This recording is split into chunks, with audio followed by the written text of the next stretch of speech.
Urusan dengan saya macam mana urusan? Alhamdulillah mudah. Mudahlah.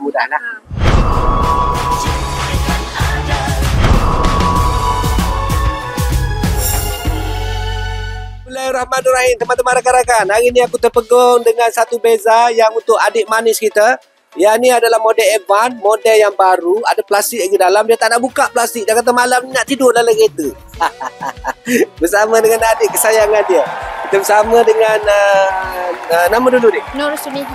Nur Suliha. Kita panggil Nur Su adik Nur kan. So interest dapat 2.82 untuk kereta baru, betul? Untuk kereta baru. Dan berapa lama tunggu beza ni? 3 bulan. 3 bulan. Kenapa sampai lama sangat? Ataupun memang pilih colour? Pilih colour. Dia pilih colour ni. Ada cakap ada dah putih. warna putih. Tapi tak nak. Tak nak. Nak juga colour silver. Tak mana bagusnya colour silver ni? Dengar-dengar susah nak. Warna dia senang nak jaga kan? Warna senang nak jaga. Dia first time pakai kereta dan dia kata senang nak jaga. Kan, geng, kita tengok geng. 2.82 untuk adik kita. Ini kereta baru So saya nak tanya dulu, urusan dengan saya macam mana? Alhamdulillah mudah. Mudahlah.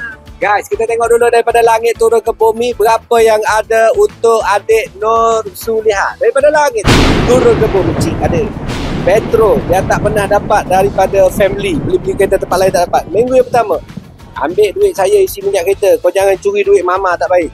Minggu yang kedua, ambil lagi ni. Minggu yang kedua, ketiga, keempat dekat sini. Ada yang minyak tangan ni. Lasing tangan.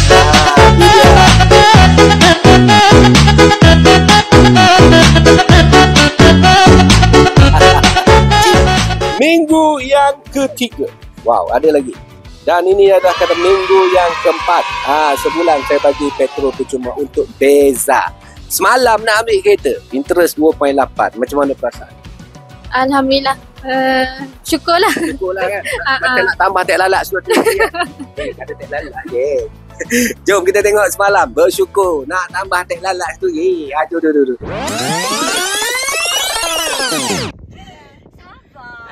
Sabarlah. Kenapa tak sabar ni? Cuba sabar sikit.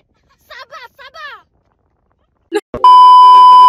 Pesanan terakhir daripada adik manja kita, ibu-ibu rakan-rakan di luar sana nak cari kereta, kejap. Muka lawa, tak nak kahwin lagi. Pilihan lelaki di luar sana, harta ke muka? Tak pasti. So nak beli kereta, nak cari kereta, cedek kan? Cedek kan ada. Terima kasih untuk adik manja kita. Jom WhatsApp segera kepada saya 0123400034.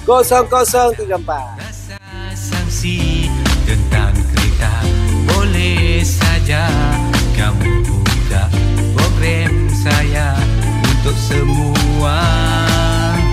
Ada berbagai informasi yang berguna, kereta baru dan lama, besar ataupun yang kecil.